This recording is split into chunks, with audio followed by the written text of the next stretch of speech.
Wonderful. So thank you all so much for being here for our first Leadership Summit event of 2025.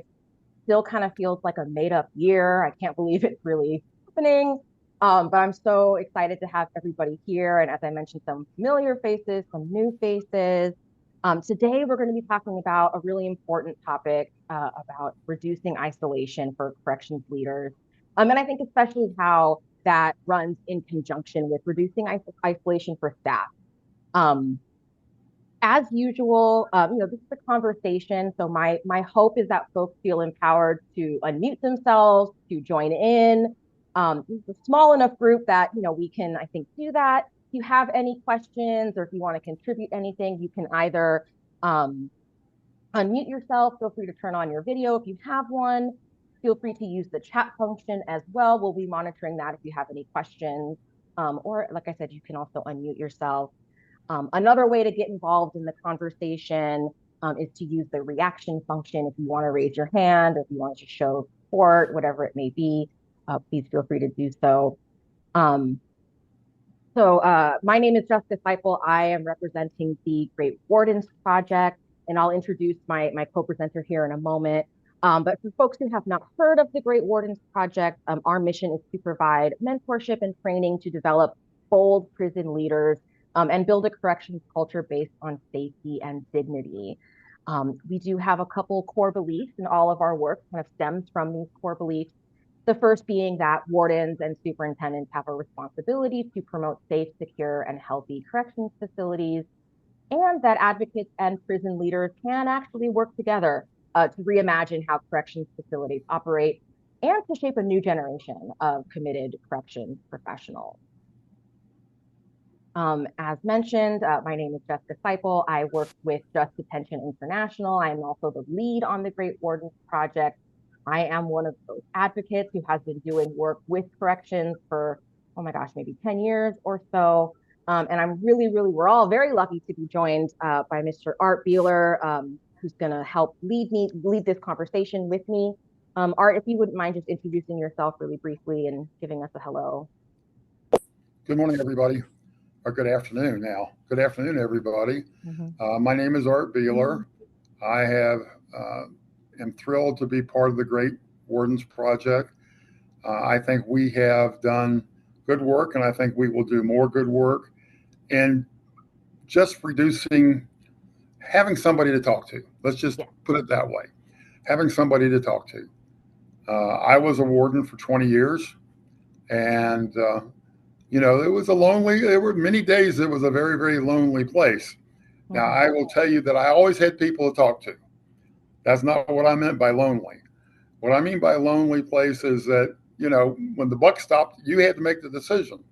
And for a long time, in my agency anyway, it was frowned upon from you going back and trying to ask questions of people. That has changed, thankfully, I hope. And there are now abilities that you can go and you can talk to folks and you can and work with them as mentors if you would like. And I think that's something that we need to encourage, that every warden, when they go into a warden's position, they need a mentor. Now, I don't say that they need a formal mentor. I think formal mentorship programs don't work very well most of the time. But I think you need to have a mentor, somebody, and you should be encouraged to have a mentor or somebody you can pick up and talk to about an issue that you are facing. Because I will guarantee you, if you go into being a warden, you're going to face it you didn't think you were going to face. So I hope today is helpful in some of those regards, and it's thrilled to be on board with Jessica. Thank you, Art. Appreciate it. And then I do also want to give a shout out to the members of the Great Wardens Project Task Force. These are a group of current or former wardens and superintendents who have guided the work that we've done over the past few years. These are folks that have made themselves available and known as potential mentors or just folks to connect with. There are some of them in this room right now. If your name is on this map, feel free to give us a hello. Mr. Capra, I'm looking at you. And I think there may be one or two others in here. We'd love to just make your presence known.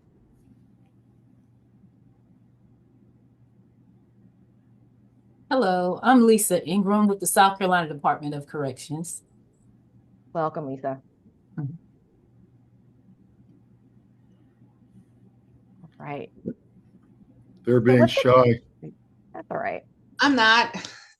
Go for it. Yes, I recognize your name. I know you're not a shy one. Let's hear it. I am not. I am here. Now I actually switched. I'm working at High Desert State Prison. I go from prison to prison around the state of Nevada. I'm going on my 24th year next year. Wow. So 23 years with corrections, same department. I've held pretty much every position you can think of. I went, did associate warden. I went to a warden position. I'm back as an associate warden. So I'm in a safe position, not a political one. So I enjoy what I do, and I'm here. If you guys have any questions, I've actually gotten a lot out of meeting with all of you, a lot of wisdom and a lot of knowledge, and I think we all have the same goal to do the best we can with what we have, and to provide the services that we need to provide and keep the community and the staff and the other offenders safe as well. Thank you so much. I really appreciate that. If anyone else would like to just give us a hello and a brief introduction, it's not required, but I want to give folks the space if anyone else would like to say hi. I'm new here. My name is Eulalia Garcia. Everyone calls me Lolly. It's just so much easier. And I am with the Connecticut Department of Correction. I learned about the Great Wardens Project through NAWS. I went to my first conference in North Carolina last year and signed up for the trainings. And so this is my first ever training with you all. And I currently am a district administrator in Connecticut. The title of district administrator is at the Wardens level, but it's considered a Warden 3. So although I have the title of Warden 3, I oversee the Wardens 1 and 2s that are in the facilities. I oversee programs and treatment for all of our 13 facilities in the state. And when I was a warden in the facility, I oversaw our reintegration center in Connecticut. And so I'm happy to be here and to learn all about the great work that's being done and to offer any insight that I may be able to offer to you all. So thank you. And welcome our Connecticut friends. I used to live in New England. I have very fond memories of Nice. Oh my gosh, there's this pizza place in New Haven that's like really famous, and I can't remember what it's called, but I have these really fond memories of getting pizza there.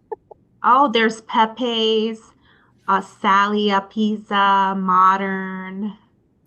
It was so long ago, I can't remember, but Okay. I have fond memories of it, yes. Nice. Well, welcome. We're so glad that you're here. Thank you. And I do want to say what you said about your position kind of reminded me that we're called the Great Wardens Project, and all the stuff that we're talking about is kind of warden centric, but with the understanding that there's all kinds of different leadership positions in corrections. So this may be geared towards wardens, but I think it's relevant to anyone, right, who's in a leadership position, whether you're a warden or not. And I realize also that titles are different across different departments and jurisdictions. So when we say warden, we kind of are using that as an umbrella term for all kinds of folks in leadership. Yeah. Awesome. Welcome.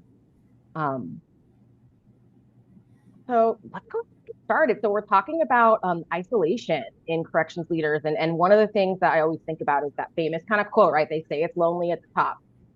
And I guess I'd love to give folks an opportunity to kind of share. Does this ring true? Art, when we started, you kind of already talked a little bit about your experience of that isolation or loneliness at the top. I don't know if there's anything you want to add. You have to be careful because, as I've always told people, there's always lots of people who want to give you their opinion when you start as a warden. And they will say, you need to do this, you need to do that, et cetera, et cetera. But you're the guy or gal who is making the decision. And nobody really wants to tell you how to they want to tell you what to do. But if you say, okay, will you help me make this decision? All of a sudden people get quiet. And I understand that, okay? I get that. But it does get lonely at the top. You are the person who has to make the final decision, unless the division or department or whatever you work for makes it for you. And then that even gets much tougher because say the department you work for tells you this is what you're going to do and you don't agree with it, you still got to do it. And you can't tell anybody it's not your idea. So those are all things that you have to manage when you become a warden. I don't know how many times they would tell me to do X, Y, and Z, and I really had a problem with X, Y, and Z. But guess what? When the day came down to it, I had to do X, Y, and Z because they were paying my paycheck, unless I could persuade them differently. Right. And I spent a lot of time trying to persuade them differently. But really, why it's lonely at the top, because you're the guy who has to go out on that yard, or you're the person who has to go on that yard, and you have to talk to the correctional officers and the offenders, the inmates, and you say, this is the decision we're going to make, and this is how we have to implement it. Absolutely. You also have to be careful that you don't include, it's kind of hard. When you become a warden, you're supposed to show no favoritism. And there's always people at the institution that you get a lot of information from, but you have to be careful that you don't point it to the point that all that information is pointed to that one individual. I hope that makes sense. You've got to buy into their information, but you've got to make sure other people have that opportunity too. Sometimes that gets difficult. I'll relate a story, and I will tell you that I made the mistake here. I relate a story about what happened one time at Fort Dix. Fort Dix is a institution on Fort Dix, and one of the great things that was on Fort Dix when I was doing this is that they offered you to play golf for about $10 a round. Well, the 5 of us, the associate wardens and myself, would go out and typically play golf on Sunday afternoon. However, there was a young lady who I think dearly of who did not play golf. Well, I went to her and I said, we were going to go out and play golf. I want to make sure that you're invited. And she says, I don't play golf, Art. You know that. And I said, yeah, but I want to make sure nobody says that you're not invited. Well, I said, okay. And we started playing golf until the regional director called me one day and says, you're playing golf on Sunday afternoons. And I said, yes, ma'am. I learned a long time ago you didn't hide stuff as you did because everybody told on you. And I said, yes, ma'am, we're playing golf. And she says, why aren't all your associate wardens playing golf? And I made the comment, well, I invited everybody and everybody knows they're welcome.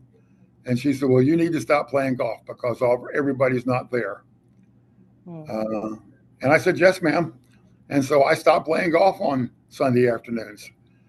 Those are the kind of things that can happen to you while you're a warden. And you just have to figure out how you're going to react to it. But it increased your loneliness by not being able to do those kind of things. I tell people also, make sure that you have outside activities other than the prisons to be able to indulge in when you're a warden. Sometimes that's easier said than done. But being at the top, you have lots of people giving you good advice. You had lots of people who are telling you what to do, but it's still lonely at times. And I'll give you another example of that later, Jessica. Okay, sounds good.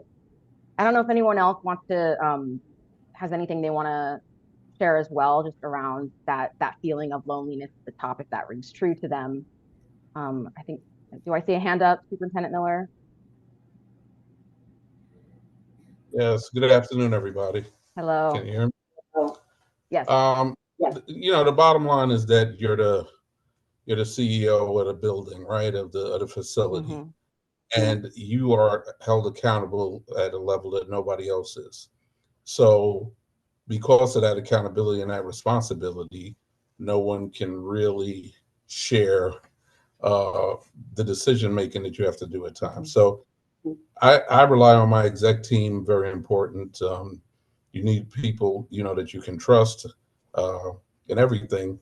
but you have to understand they're coming from their perspective. They're not in your shoes. So there are times that I realize that there's a bigger picture where they're looking at a very particular situation to them, or what they think. And oftentimes, even when I meet with staff, I tell them you can't let somebody come and put a battery in your back to do something, and not realizing what the consequences of that is, or looking at the whole picture. So you have to be the one to say that and realize that when they don't realize that. But then you have to have the balance of trying to make people feel like they're heard, but ultimately you have to make that decision. And you just can't, you can't get past that in a sense. And it comes with the responsibility. Like if you take the position, then that falls into it. But I have fell subject to getting in trouble for something that I didn't do, but because I'm in charge, I'm responsible. And so you can't change that. You just have to really be thoughtful in what you're doing, try to make the best decisions for the right reasons, and let the chips fall where they may. I'm smiling because I feel like you saw the slides before. Like you're hitting all the points that are coming up. Oh, okay. No, it's a good thing. It's a good thing. Okay. Gabriella, did I see you unmute yourself? I don't know if you wanted to say something also, or if anyone else wanted to say anything before we move on. Gabriella looks like she's talking to somebody. Okay, yeah. And then, there she is. Okay. Hi. So I agree with Art. I think that it can get pretty lonely when you hold those positions, especially corrections, just because all you know is corrections. And I think you spend more time at work than you do at home. And we end up having friends in corrections. And it's hard because as a warden, you can't really have friends. Right. And having to put those professional boundaries, still being able to do your work, and you need to talk about stuff, a lot of the stuff that happens, and all the responsibility and everything you see and like they were saying, you need to give directives. A lot of times you're not okay with those directives. It's hard. Right. And who can you talk to other than the people that work in corrections and understand corrections? Yes. Even your partner, you may want to talk to your partner, but sometimes they don't really understand what you mean by everything that we talk about. So it just feels comfortable to talk to people that know, right? But at the same time, having to keep those professional boundaries and making sure that those friendships stay where they need to be. But when it comes to work comes first. And then going up the ranks where a lot of your coworkers now work for you. Right. Yeah. I think those relationships also are a little bit difficult at times because profession comes first, your career comes first, your responsibilities come first, and sometimes it's really, really hard. So I do, one of the things that I do advise is like Art was saying, you got to go ahead and make sure that you do you have hobbies outside work, that you have other circles, not just work, and to help you, either going to the gym, going to church, or doing whatever whatever activity helps you, whatever you like, reading, anything to get you out of what we see every day. Currently at the facility that I work at, we have incidents every day, stabbings every day, staff assaults every day. It's pretty difficult, and it becomes so normal because we see it every day that we don't realize that unconsciously it could actually affect you, and we have to take care of ourselves so we can be solid, so we can have a strong foundation, so we can be there for our employees as well. A lot of times we don't see that because we're so used to everything we do, and one of our employees may be really having a hard time with some of the incidents that we encounter on a daily basis, and we have to be able to be there for them as well and be able to provide those resources to help them through this career. So I find it fascinating, but yeah, it does get lonely on top at times. Yeah, absolutely. And and I think Mr. Miller, you had brought up sort of the perspective, right? That you can only approach a situation based on the perspective that you've got, right? And a lot of the staff that are working under you, they see you at the top. You're at the top of the tree. You're, looks kind of like a Christmas tree here, right?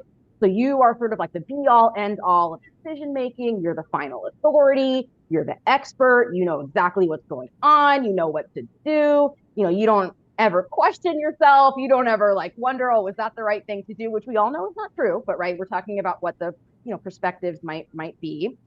And then of course, staff probably also have the perspective that, you lift your finger and something changes, right? And that it's just like that.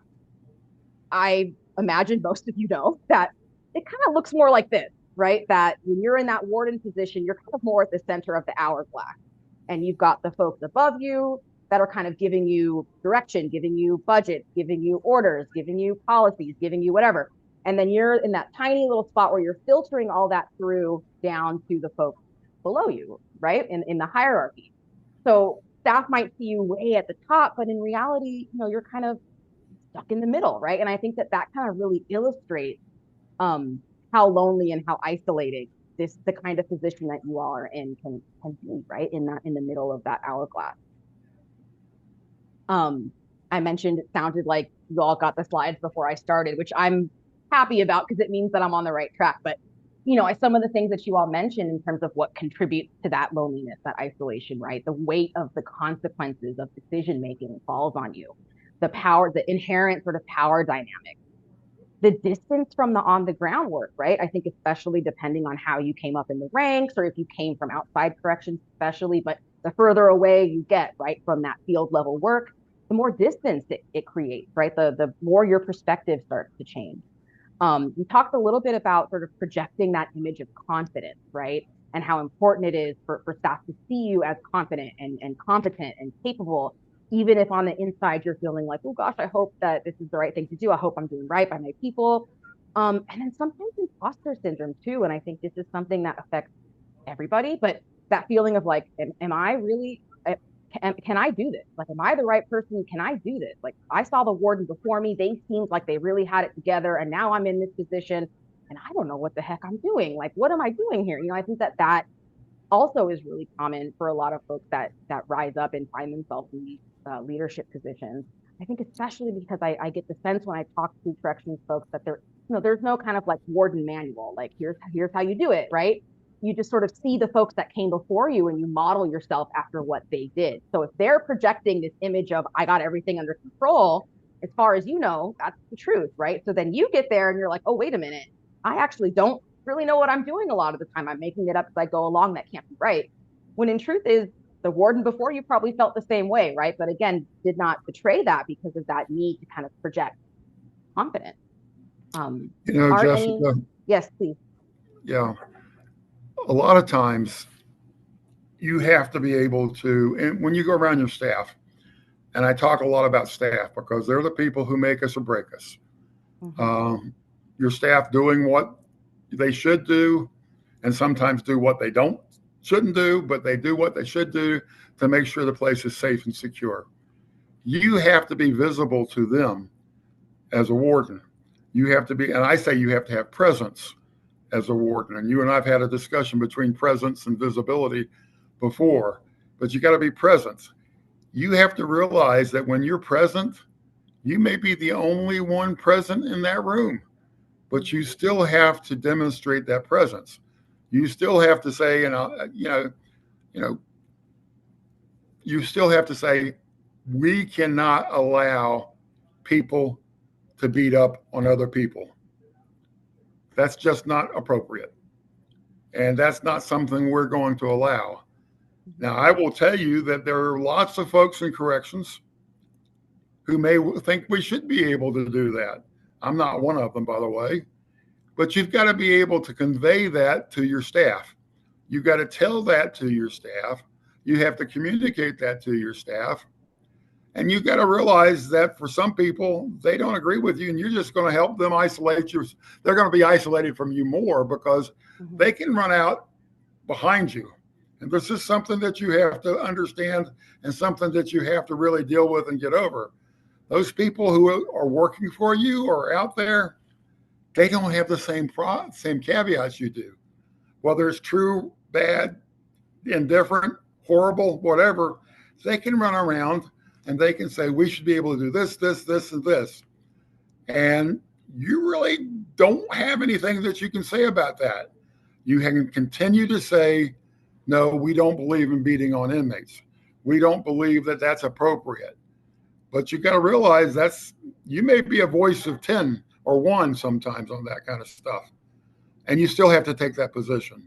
That's what makes it more isolated sometimes, is you have to make that decision that you're going to follow that position and you're going to do what is right, not what necessarily is right to other people, but what is right. Sometimes that even goes to the department. You have to do what's right. And that's the tough part. You have to do that. You have to have the Constitution inside of you to do that.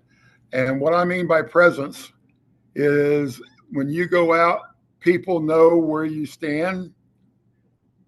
You make that stance very clear. You can change your stance if there's enough evidence to that, but you make that stance very clear. And you don't really get too upset. You do get upset. Let me back that off. You do get concerned that people don't have enough sense to have that position, but you cannot dwell on that. You have to do what's right. Yeah, and what's right and what's popular are not the same. Always the same thing. Yes, absolutely. Mike, did I see you start to say something? Was chuckling at Art because he, hit the nail on the head. I don't know how many of you people know Patricia Caruso, but she's an icon in corrections. She's sitting there quietly. But many years ago, I was in I want to say it was an NIC class. Could be wrong, Patricia. You taught a number of different classes throughout your career. But at any rate, I was really a frustrated new superintendent, and I wanted to know how to deal with the level or the amount of information that I was getting every day. And I kind of made this parable that, as you went up the line, that little garden hose turned into a culvert by the time you got the superintendent. and it was very frustrating. And I think it was the new warden school by NIC. And I was trying to get I went there for this question. It's like, how do I manage all this like in a day? I'm spending 12 hours a day there. And all the instructors got up there and different wardens and all that. And people were saying to delegate and all this.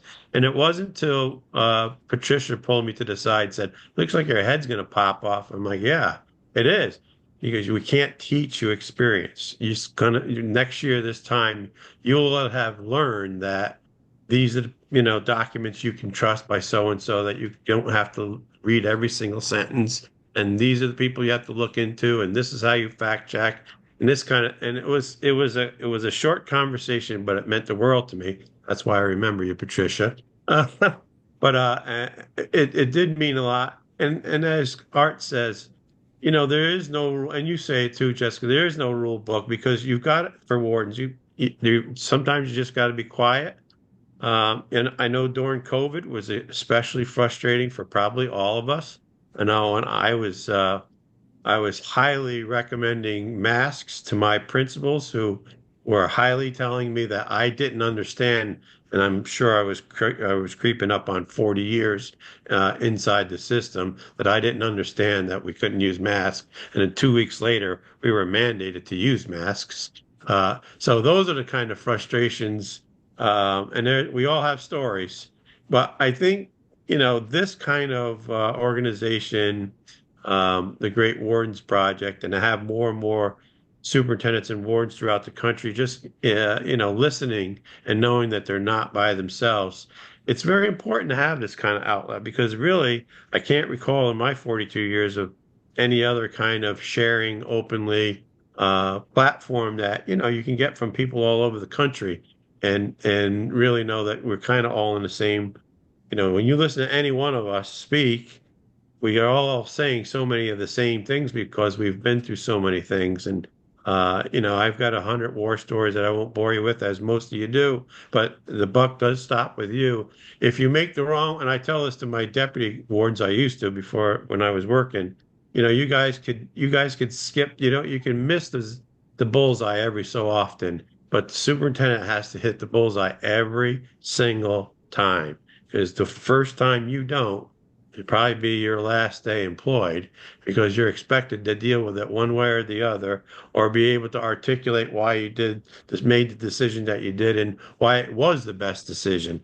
And hopefully there's some politics behind it that supports you too. So it's a very complicated spot to have, and it's like any other CEO or somebody at the highest rank of an organization.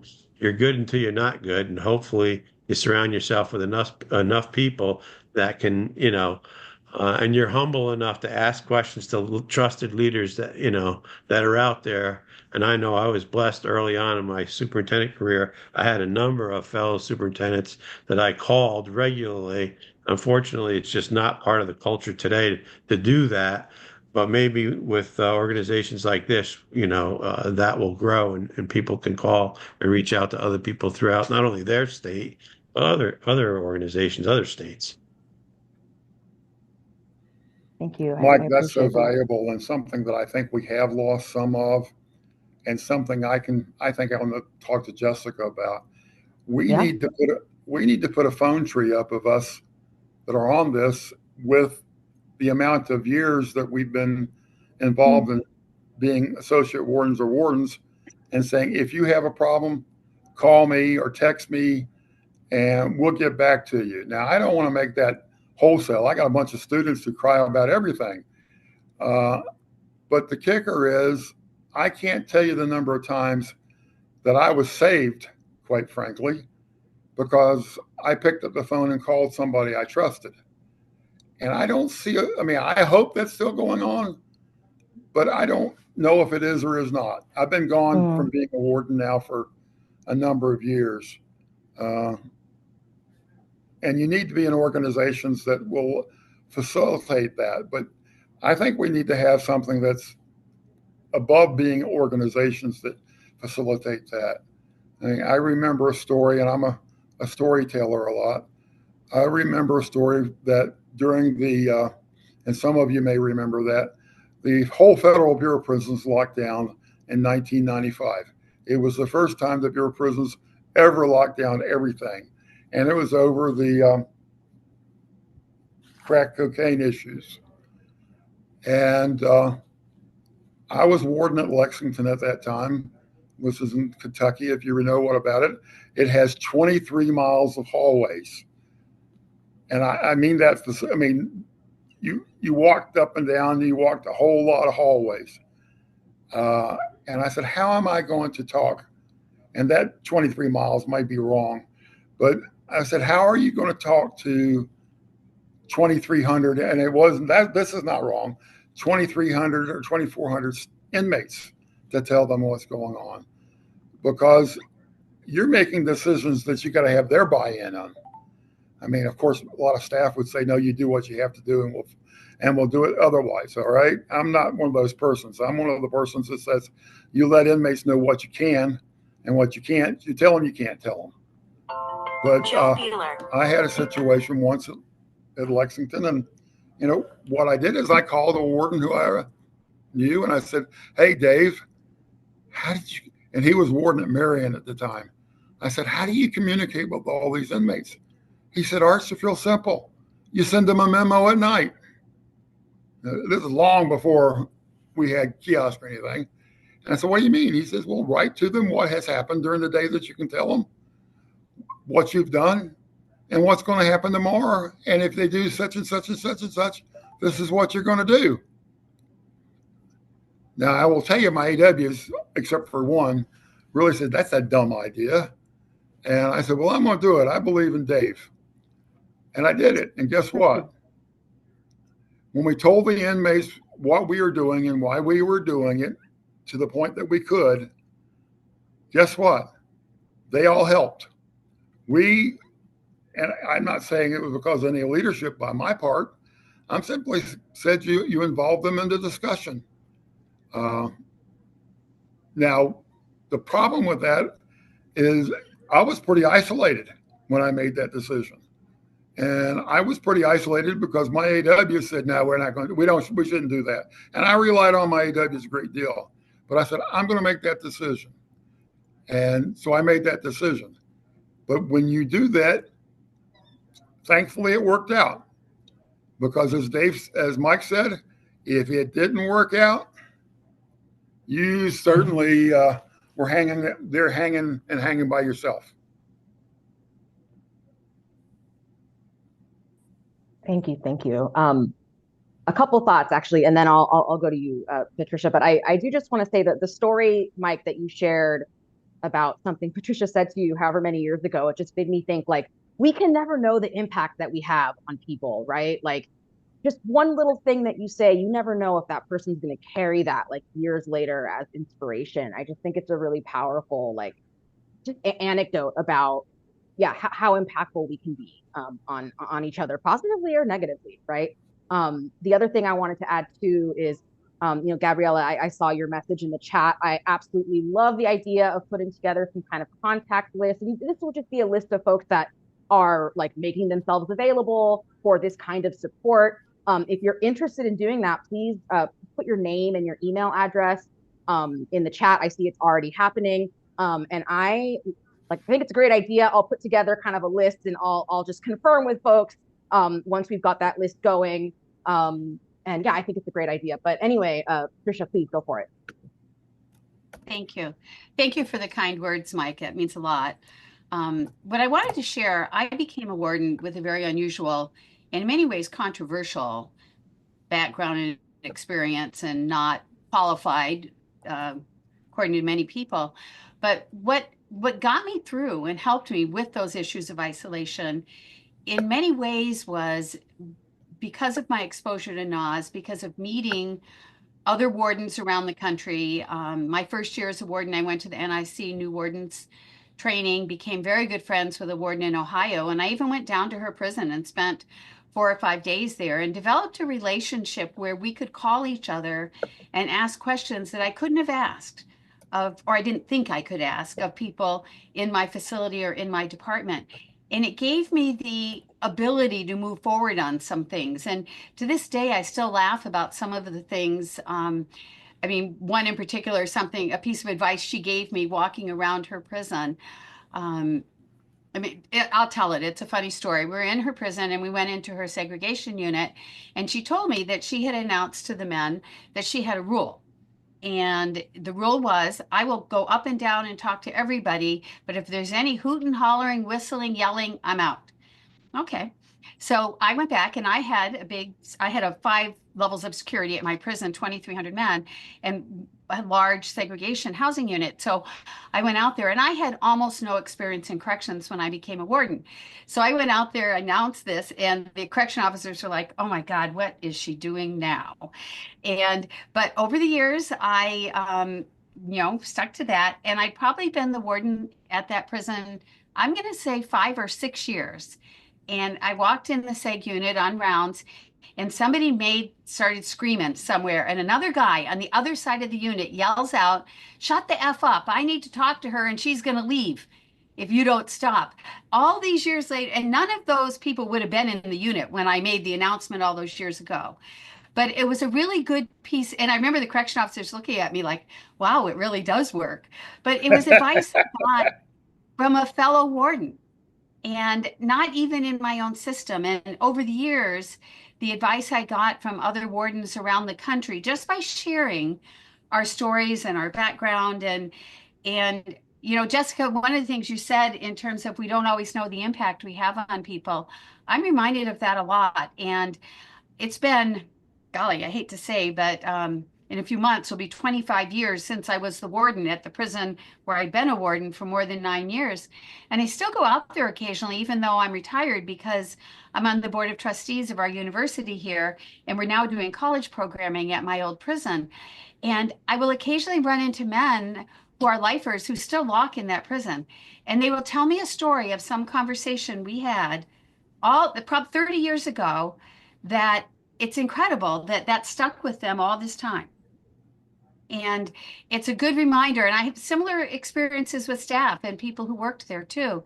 And still, not many still work there, obviously, with those amount of years. But it it's that reaching out. And for me, the support of people in corrections, not just in my department, which I certainly had, but around our profession was why I was able to accomplish what I did. Thank you so much for sharing that. That's so beautiful. I love that. Yeah, we really don't know, yeah, the impact that we have on each other, but I think it's safe to say that we do, right? We do have such a great impact on each other, especially if you're in that leadership position, right? People are hanging on to what you're saying, absolutely. I want to talk about corrections fatigue for a moment. And I imagine folks are familiar with this term, and if you're not, you're about to be. And folks may also be familiar with Desert Waters, the work of Dr. Spinaris, who kind of coined this term, corrections fatigue. And it's not a phenomenon that's unique to corrections. Like this term is kind of borrowed from another term called compassion fatigue, which is used by advocates, therapists, those kinds of folks. It's really kind of the same idea. And really what it is, the definition is here, the cumulative and commingled effects of various traumatic stressors on an individual's personality, health, their functioning, as well as their core beliefs and behaviors. And what this is getting at is the way that doing this kind of trauma work changes you. And it doesn't have to change you permanently or negatively, but it does change you, right? It changes your perspective. And that's really what corrections fatigue is about. And I want to just highlight a few of the stages, the way that Dr. Spinaris talks about how corrections fatigue presents in folks. And it usually starts with a high demand environment and a low capacity to cope with those stressors, right? Basically a supply and demand thing, right? Corrections can be a really high conflict environment. You all know this. I'm not saying anything that's brand new. And when we talk about conflict, I think immediately most people would think of conflict between the population and staff, but you all are also dealing with conflict between staff, conflict between incarcerated people. Everyone's got conflict, right? And that constant conflict creates a demand on your emotional capacity to deal with, right? And we all have varying levels of emotional capacity to deal with things based on our personalities, based on our histories, based on our professional backgrounds, based on all kinds of things. And so when that demand starts to outweigh the capacity, that's when you start to get that corrections fatigue as it's described. The stage 2 is referred to as depersonalization. And this is kind of a fancy way of saying that when the demand outweighs the supply, that you start to shut down emotion, right? And again, this is not unique to corrections. This is like everyone who's doing trauma work, which you all are doing, falls to these kinds of dynamics, right? This often looks like being desensitized to others, taking on a negative outlook. The world is out to get me, everything's bad, that kind of thing. People might start to feel ineffective, unmotivated. And their worldview can start to change, right? Like you might get into this work thinking, oh, I'm going to help people, I'm going to make a difference, I'm going to do this. And then just the constant sort of state of conflict, the constant state of hypervigilance, the constant state of having to look out and be strong. You might start to think, oh, the world's actually a really bad place and a dangerous place, right? And no one can be trusted. And that's really kind of the ultimate sort of, I think, danger in this stage is that lack of trust that might start to develop. You no longer trust the people next to you. You no longer trust the people above you or below you. Someone in this stage might feel unable to respond with empathy or compassion for situations that demand it, right? Art, you mentioned not every beating up on incarcerated people is not the first instinct. It should not be the first instinct, right? Unless we're talking about a really serious like security situation. The first instinct should be what's going on, right? Figuring out what's going on. But someone in this stage may not just have the capacity to do that. That numbness and that volatility can make it difficult to ask for help, can make it difficult to find ways to cope that are good for you, right? And this is where we start to see those unhealthy ways of coping, whether that's self-medicating, drugs, alcohol, all those kinds of things, unhealthy eating. I mean, we are all, or at least I certainly am guilty of doing that kind of stuff. I imagine we all are too. And then finally, the final stage, and this is points back to what we've been talking about, is that isolation, right? And that prolonged desensitization starts to cause tension in your relationship, personal, professional. Personalities start to change, that numbness, that cynicism, the negative outlooks on the world start to kind of harden, and the work might start to lose meaning, right? And I know for folks that are in these leadership positions, so many of you are here because you have a calling, right? Like you don't accidentally trip and fall into this position, right? You're in this position because you care, you want to do good, you want to do right by people, you want to be part of the solution. And, so much sort of overwhelm on your capacity naturally kind of leads to losing that meaning in the work. You might feel powerless, folks might feel quick to dehumanize others. And this has kind of been hinted at, but that sense of isolation naturally leads to like, no one gets it, right? No one understands what I'm going through, except maybe a select few others. And this is kind of, I think it was Gabriella, you had mentioned, the importance of finding hobbies and socializing with folks that are outside of corrections, right? Because, and I'm guilty of this too, right? If you get sort of too many advocates in a room together, it's not good. And I've seen it too with corrections, right? Too many people in corrections together, and you start feeding off each other, and you need to be able to find that separation. I've done trauma work with corrections and just kind of with victims for about 15 years, and I know that instinct very, very well. And the instinct is often to reject support, right? That and there can be this feeling of can't do this anymore, right? I'm not good enough to do this. I'm not strong enough to do this. I can't hack it, right? And I do want to say that's not what that means. That just means that you're a human being dealing with stress that is beyond your capacity. It doesn't mean that you're not good at the work or that you can't do it. And I think that that's a really, really important distinction to make. I am curious though. I mean, there's been so much conversation on wellness and staff wellness. We talked about being lonely. For most correction staff, I think it was mentioned, one of the biggest resources they have is each other, right? And for you all, you don't necessarily have that immediate resource, right? You can't necessarily look to the person next to you for that kind of support. So being able to, rely and depend on that person who has the same experiences, right? So I'd love to hear, like from others, how have you approached conversations about corrections fatigue in your facility? Or are you even talking about corrections fatigue? Maybe you're calling it something different, which is totally fine. But how have you all been engaging with your teams about this issue? What does that look like for you all?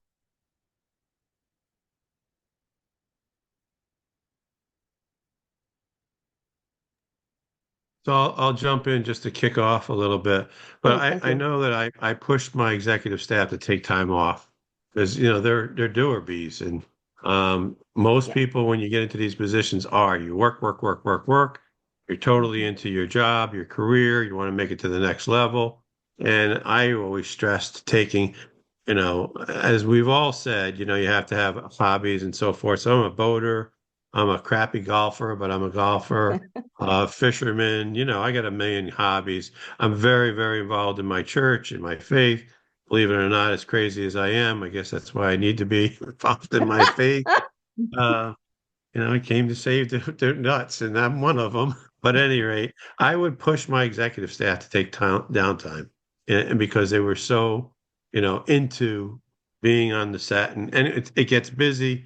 Like somebody else said, stabbings and fights and this and that and COVID and holy moly, ACA, all sort of pre-audits, you name it.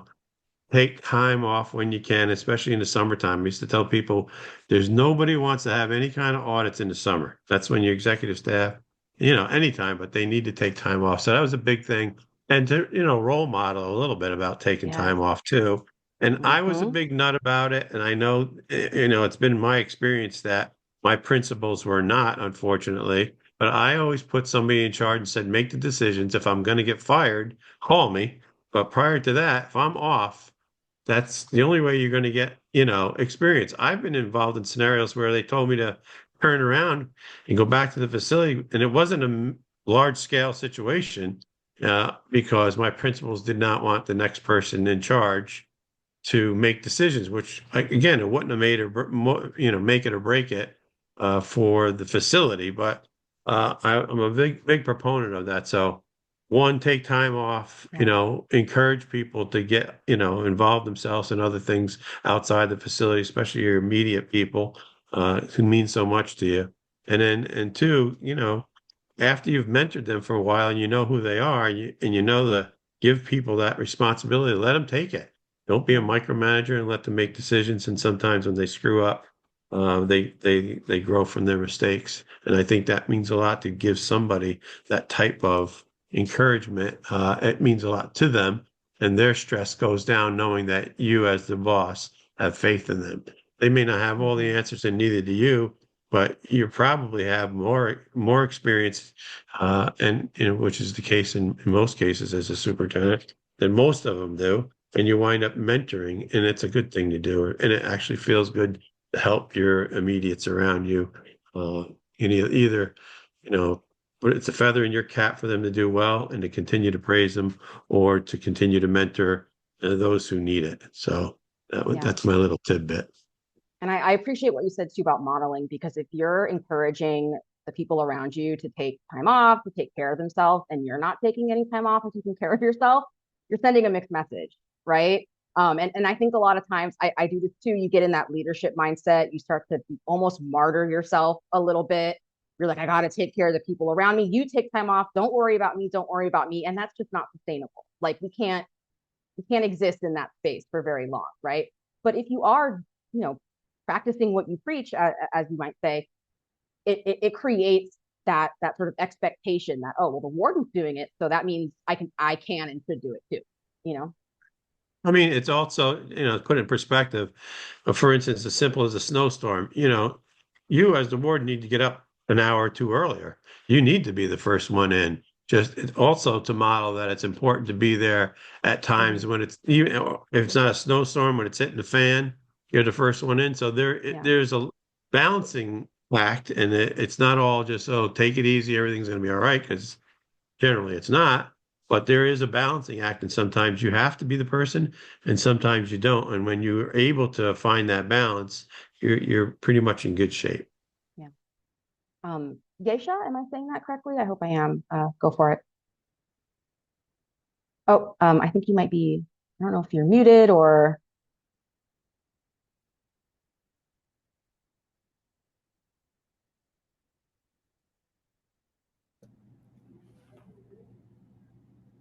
No, we can't hear you.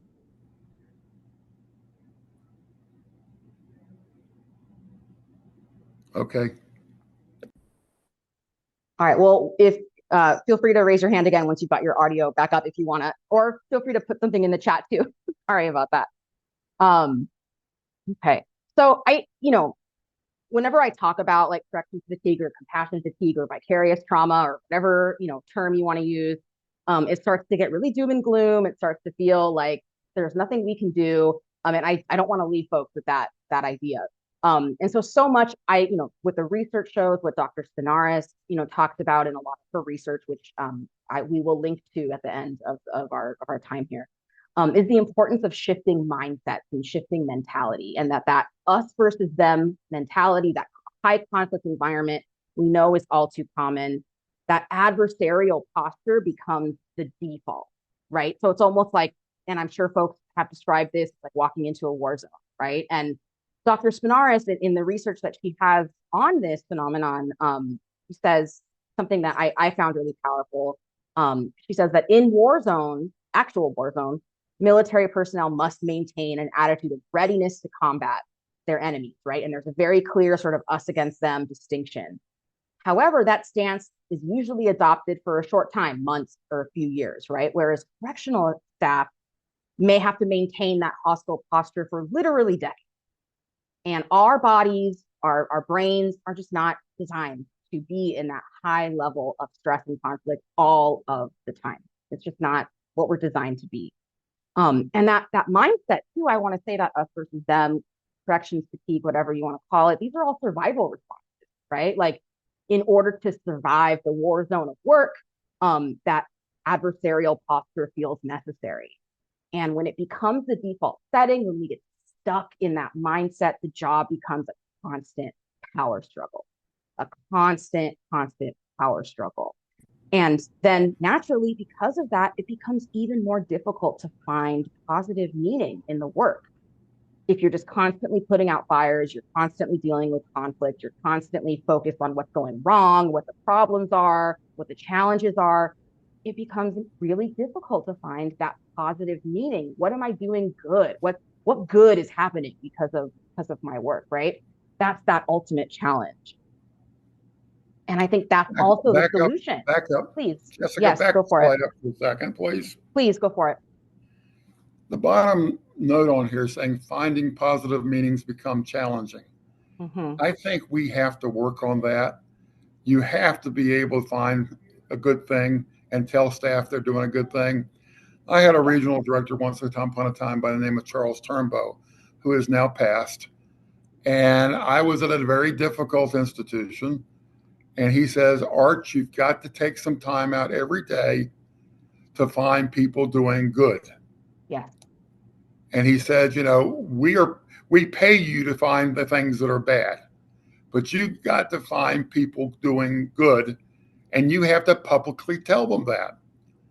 Now, I had been doing this for years, but not in the sense that what Charles said. And so I started taking a position of taking 30 minutes out of my day every day and writing notes to people on what they had done well, and sending them a handwritten note about what they had done well. And it even became more important as we went to all this computerized stuff where you send text messages and you blink, blah, blah, blah. Writing a note, taking enough time, putting in the institutional mail and saying, I want you to know you did well. I think I have gotten more good feedback on that over the years than almost anything I've ever done. In fact, people tell me, I still have your note. And of course, that person had worked for me for 30 years. And they said, I still have your note. It meant that much to me. And I think we have to be able to do that more and more. And it's not hokey. Some people think it's hokey. It's not hokey. You don't do stuff that's not warranted. You make sure that you write a note on something that's warranted. And you send them a note saying, hey, blah, blah, blah, blah. I just wanted you to know I noticed that you had a big hand in this, and I wanted to say thank you. Makes a big difference. Absolutely. And it makes a big difference to you as an individual, too.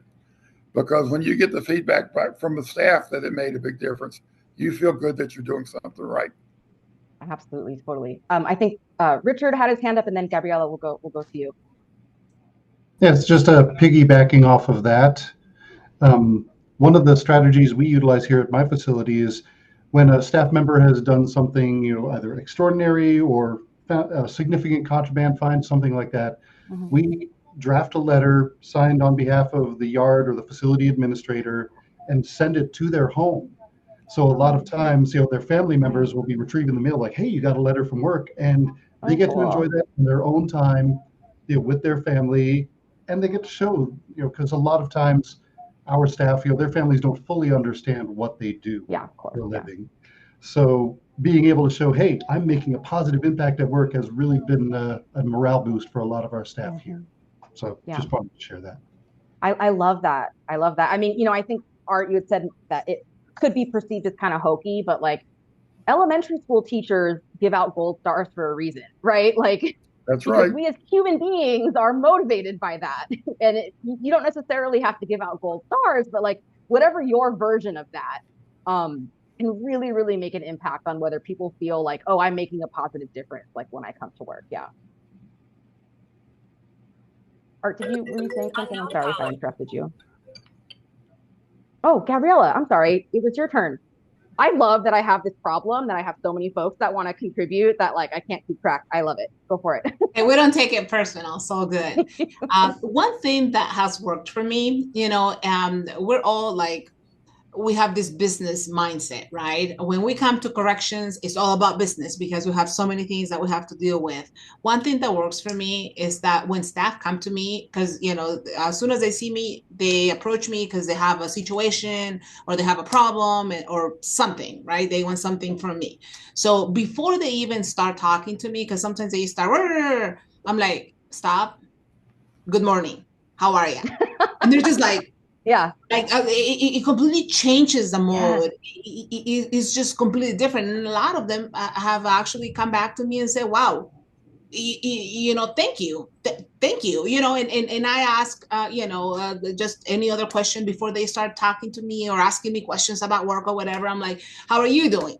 How's your family? You know, did you have a good drive? Because we drive quite a ways, you know, to come to the facility, you know, and they're just like kind of shocked that I'm asking questions. And then I'm like, okay, now what's going on? And we go right back to business. But that pause that we had has a lot of meaning at times. And they're like, wow, I can't believe you took your time to ask me a question or to ask me how I was doing, you know. And I've actually encountered situations where me asking that question, you know, I ended up finding that, you know, my staff member was going through something horrible at home, or something had just happened. And the fact that I just opened up that door, that window, just I was able to find out and to be able to assist or help or provide resources or whatever to be able to be there for them, so they know that they're not just one more number, that they actually mean something to me. And regardless of what happens in the big picture, regardless of what happens, you know, in the agency, because we all know, you know, when we work for this type of departments, agencies, or whatever, you know, sometimes staff may feel like that. Sometimes we may feel like that. We're just a number. We can be replaced anytime, right? But I think just having that, you know, encouraging our staff and letting them know that, hey, you're important to me, right? And what's going on with you is important. And thank you. I appreciate what you do for us. And you're done amazing as an employee, but I care about you as a person. How are you doing? Do you need anything from me? I'm here for you. You know, I love other that. than just work. And when we're so focused with getting stuff done. And I mean, you know, it's happened to me in the past where it's all about work. But, you know, I realized that, you know, we have to have a strong foundation, and we have to build that foundation for our staff as well, you know, and that way, whenever we get, you know, we get our focus go somewhere else, we can come back and focus and regroup, and okay, let's do it again. We can do this again, right? And have that strength, that positive energy. You know, I think it's easier for us to continue to do what we do on a daily basis and to encourage them, because eventually I actually noticed that a lot of the staff were doing the same thing I was doing, and not just with other employees, but with the offender population, which honestly reduced the amount of incidents we had on the yard, and the issues decreased. And it's like, wow, just one word, just one comment can make so much difference. We can impact our employees, we can impact our coworkers, the offenders, and sometimes we don't even know we're doing that, and that helps out a lot. I love it. I love it. Absolutely. And, you know, and I think the thing I love about it especially is that there was no line item on a budget for that. There was no like additional resources that were required for that. Like all you had to do was just pause and be like, how are you? You know, and that doesn't cost any money, and it is worth millions, right? And I think that finding those opportunities to do that in the normal course of your daily business can be really impactful. And, you know, I can offer sort of my outside perspective. I've been lucky enough to be a part of quite a few like executive team meetings at corrections facilities recently. And you know, everyone probably does these differently, but a lot of facilities that I've been to, it's like they start their day with like the leadership team kind of comes together and they do a report on like, all right, medical, what do you got going on today? Mental health, what do you got going on today? And they're always very efficient. I'll tell you what, corrections people know how to use their time efficiently and wisely. But then I always notice every time I'm like, well, what about like what's going well? Like, because it's always like, all right, medical, we got this going on, this challenge, this struggle, you know, custody, we got this struggle, transportation, we're dealing with it. And it's just nothing but like what the troubles of the day are. And I always kind of leave those meetings thinking everyone's the first thing they're doing every day is talking about everything that's wrong. And there isn't that space for like, tell me what you've got going on well. Like what are you excited about today? What like successful thing is going on, or what event or whatever it is, right? So like giving equal space for people to also share the good stuff they're doing. It might make the meeting take more time, but I think it is another example of a way to just infuse that opportunity to create positive meaning beyond sort of like a wellness initiative, which are also really, really important, but are only part of sort of creating that culture, if that makes sense. And so if you have meetings like that, if you're leading meetings like that, or if you're a part of meetings like that, like I would encourage folks to like create time for people to also share like, yeah, what they're proud of, what they're excited about, like what they want everyone else to know that's going on good in their department or their unit or whatever it is that they're working on. That's how you share those success stories, and that success looks like a lot of different things. It doesn't necessarily have to mean, oh, we did this incredible, amazing thing. It can even just be something as simple as, hey, someone was, really feeling some type of way. We de-escalated. There might have been an incident. We prevented it. Amazing. Good job. Right. Like that kind of stuff I think is so important. And it doesn't happen naturally. You got to kind of like create space for it, especially in that leadership position, right? You got to create space for it and kind of extract it out of people and celebrate it. Absolutely. I think one of the other challenges, there's a lot of challenges in corrections work, right, is finding that balance. And I think that, as an advocate, I'm often, talking about, most of the focus of my work is about the wellness of incarcerated people, right? And it took several years of doing this work for me to realize, oh, you can't do one without the other. Like their staff wellness and the wellness of the population are connected. And that us versus them attitude ends up kind of turning into, oh, what's good for them is bad for us, right? Or what's good for us is bad for them. And I'm always kind of challenging folks to think, okay, how do we find that balance? What if instead of us versus them, what if it's us and them? And I don't mean to say that you're on the same team. You're on, that might be a stretch. But I think that having that us and them attitude is highlighting that we're coexisting in this environment. And the way staff are feeling is going to impact the way the population is feeling and vice versa. And I think that acknowledging that connection is, I think, an important part of finding that balance between safety and humanization, right? Between history, the disciplinary history or whatever, and the possibility of how someone might be able to change, right? The balance between strength, which is so important, and kindness. And I'm not talking about fraternization. I'm not talking about unprofessionalism, but just kind of courteousness, right? That just general kind of politeness that goes such a long way. That it is possible to find that balance between the two. Because anytime you lean too far in one direction or the other, stuff can get out of control, right? One way or the other. Just a few, we're actually kind of close to wrapping up here, but just a few, I guess, tips or things to think about, when we're talking about wellness. And these are things that have come up already, but I just kind of want to highlight that, much attention has rightfully been given to this. And I've seen a lot of really impactful wellness initiatives, things like staff barbecues, and family days, and these kinds of events that are vitally important. But that's only a piece of regular ongoing conversations, messaging, education, ensuring resiliency and wellness throughout everything that you're doing as a warden, as a leader.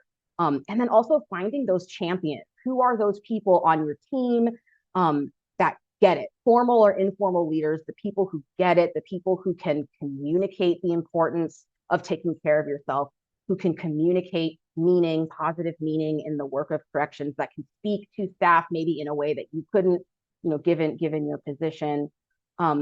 And it's also so important that any wellness initiatives or any sort of anything that you're trying to implement for your people be bidirectional. And what I mean by that is that it can't be the sole responsibility of an individual staff person to take care of themselves, right? Yes, it is a responsibility, and that responsibility is important.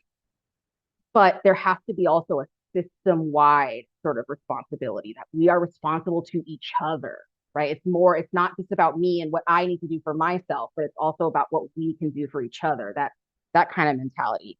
And we talked about this earlier too, but like that means you as a warden, as a leader, that you got to care for your own wellness also. And to not think about that as a selfish act, or or to not think of it as an act of weakness. Because if you're projecting that and staff are picking up on it, and they're going to interpret that as, oh, well, I can't ask for help, right? The warden never asked for help. I can't ask for help either. And I want to encourage you all to like lean into, whether you want to call it vulnerability or leaning into the humanity, that's the word I'm going to use, of each other, and acknowledging, you know what, I don't always have the answer. And I find that to be really refreshing in leadership, when they acknowledge to me, you know what, I don't have the answer. We're going to figure it out together. I realize that may not always be appropriate for like every situation. I recognize that. But I do think there are some where, you don't want your staff to suffer in silence, right? And if you don't want your staff to suffer in silence, you can't suffer in silence either. That's really kind of my end message with that one. A couple things that I just want folks to remember before we start to wrap things up, is that if this were easy, we'd have done it by now, right? Like if it were that easy to be like, yes, we're going to give everyone gold stars and great job stickers and everything's going to be kumbaya, then it would have been done, right? Many hands make life work, right? You can do anything, but you can't do everything. I don't care how many years you've got. I don't care what your position title is. I don't care. You can't do everything, right? And just to remember that you're not alone. Even if you're in that isolate, that hourglass position, you're the only warden, even if you are alone in the moment, know that there are so many folks out in the world that understand your experience, that want to support you. We've got some in this room right now. We've got some who are, on our task force. You've got your professional networks, whatever it is. Just know that this work doesn't stop, right? It's not our responsibility to finish it. That's just not how it works. We pass the baton to the people that come after us. And I just think that's a really important message, because like I said, the work doesn't end. You're not going to finish it, and that's okay, because we've got each other to keep it going, right? Oh, someone just put, oh, yeah.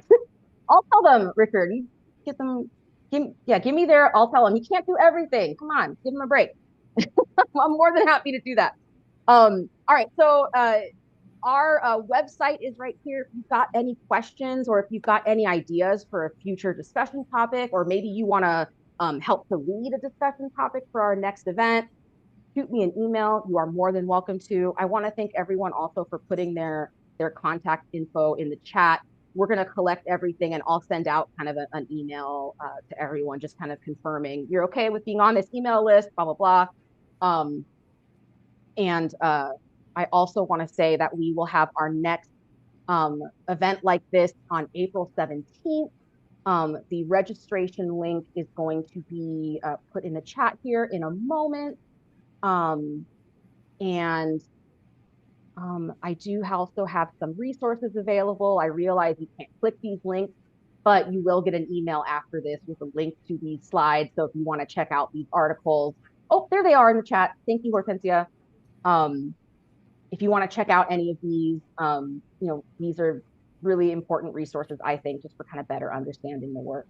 I also want to say too that when you exit this meeting, a little window should pop up with like a really quick, like 2 or 3 question evaluation, just to let us know kind of like how this was it helpful, would you come back, that kind of thing.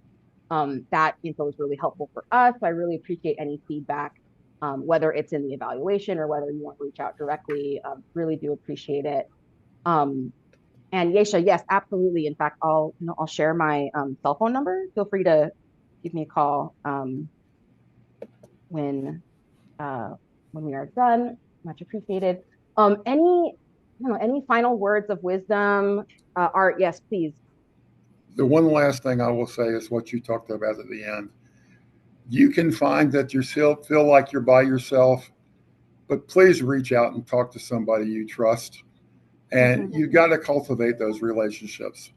And maybe they're lousy at it, and you put them on your no mind list.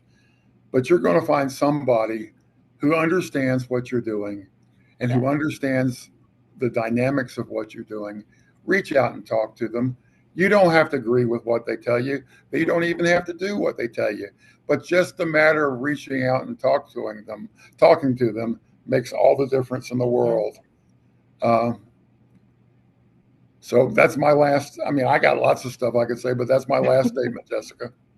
Thank you. I appreciate it. I don't know if anyone else wants to add anything, or feel free to chime in any words of wisdom or support or whatever. Feel free. Okay.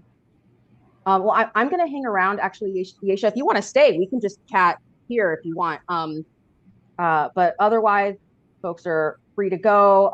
And I hope to see you all again in April. And like I said, we will combine everyone's email onto a list, and I'll let you all know, just again to confirm that you're okay with it. And we'll also include task force members and some other folks that are a part of the project, so we can create a little like database of folks. But I want to, on behalf of the advocates in the world that you may or may not have ever worked with, I appreciate just kind of letting me be a part of these conversations, and for all the vulnerability that you all have demonstrated even just in this conversation. I think is really powerful, and I really appreciate. I have great respect for the work that you all do. I know it's not easy, but I hope that you're leaving this conversation maybe feeling a little bit lighter, a little motivated, a little ready to create positive meaning today in your work. Yes, very much appreciate it. Take care, everyone. Bye-bye. Bye.